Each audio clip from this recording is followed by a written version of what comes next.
পুরান ঢাকার একটা মাদ্রাসায় ফজরের পর হঠাৎ করেই ঢুকে পড়ে ধবধবে সাদা একটা সাপ। সব ছাত্র ভয় পেয়ে দৌড়ে সরে দাঁড়ালো, কিন্তু এক দুষ্টু ছেলে সেটাকে মেরে ফেলে।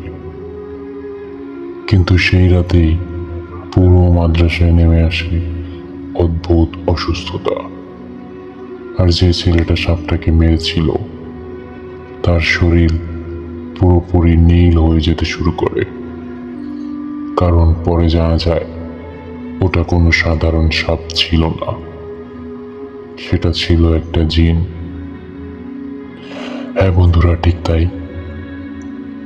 আজকের এই অসাধারণ জিনের ঘটনা শুনতে আমাদের সঙ্গেই থাকুন এবং শেষ পর্যন্ত শুনুন। তার আগে অবশ্যই সাবস্ক্রাইব করে নেবেন, আর লাইক কমেন্ট শেয়ার করবেন। আর এই ধরনের ঘটনা আমাদের অ্যাভেলেবেল আমাদের চ্যানেলে আপলোড করা হয়। অবশ্যই আপনারা যদি আমাদেরকে ভালোবাসেন, গল্পগুলো শুনতে পছন্দ করেন, তবে সাবস্ক্রাইব করে পাশে থাকুন।